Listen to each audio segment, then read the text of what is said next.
Hello, fellas. Well, by the time seeing this, I'll finally have seen Cry Macho, so here are my first viewing thoughts. The film, which is the latest directorial effort by Clint Eastwood, which also stars him as an aging, in, horse breeder and former rodeo star before an injury forced him to retire from that profession, was tasked with bringing his employer's young son on home from Mexico, and along the way, hey, definitely teaching him how to survive on his own, and also in the process, as freeing him from his mother's his alcoholism and affairs with the abusive of,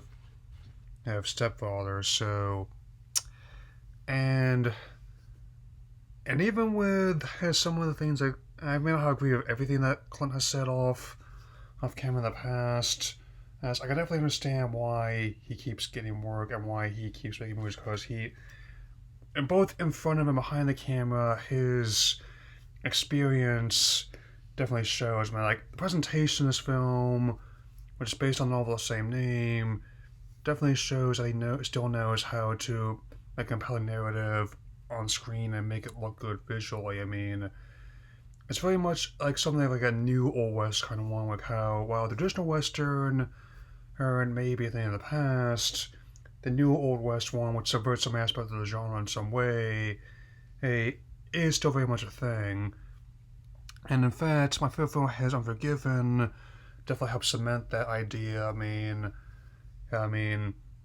again, I've never read the novel, so anything I have to say about this movie and this video is going to be self-contained. But then again, I never read the True Grit novel or even saw the original movie in the '60s. But I had no trouble enjoying like the Coen Brothers original 2010 at all. So might as well keep going. And also, like the 1979 period setting does reasonably well. It actually works for the story, given how it shows how the attitude towards a lot of the people depicted in this one was, shall we say, different, so to speak. And even like the novel's journey to the screen is kind of an interesting one, because it actually was in development. I think the earliest draft was written in 2008, so we went around the time that I think Gran Torino came out. Out, out. It was actually first passed to Clint, then it was briefly had Schwarzenegger in the midst of his resurgence to his governor attached, and then it ended up back in Clint's hands, and to the film we have now.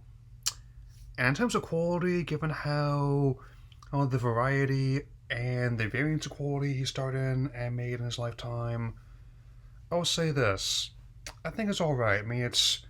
It's not Unforgiven, but it's definitely not Pink Cadillac either. Which the fact that I actually have this kind of metric definitely shows what kind of variety of films he starred in, and their quality over the many years he's been making content.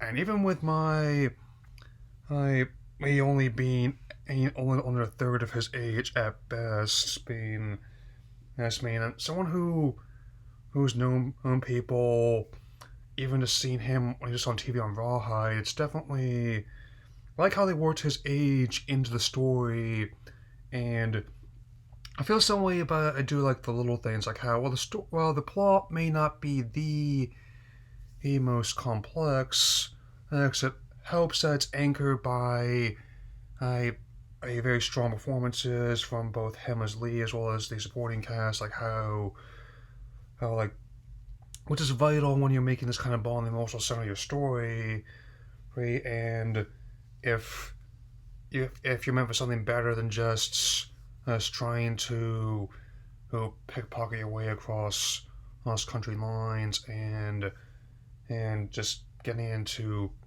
pit fights with your beloved rooster, and yeah, so I've definitely seen like a variety of films this year so far, both on and offline. in everything from kaiju slugfest to video game adaptations and DC comic films, main serious biopics about top points in history, a detective stories, and even the absurdity of Bugs Bunny, LeBron James jamming, and close to the entire WB Vault being in play as well. And even with some of the comics of interest, as I'm not finished yet. I still have a bit more to cover. I'm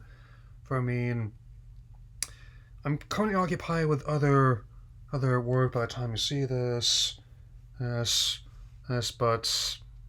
I'm still very much interested in seeing in Dune, like how I guess I'm not the only one to reread the book. Before I went to go see the new one. I'm not covering the '84 film, but another film with Denny, which incidentally he also came out out today. It came up in the past. It's also been assigned for my class. I've been to cover it already, so I guess here's my excuse. And I guess I'll just wait and see what some of the other where that is. So that'll be all for now. Take care, everyone.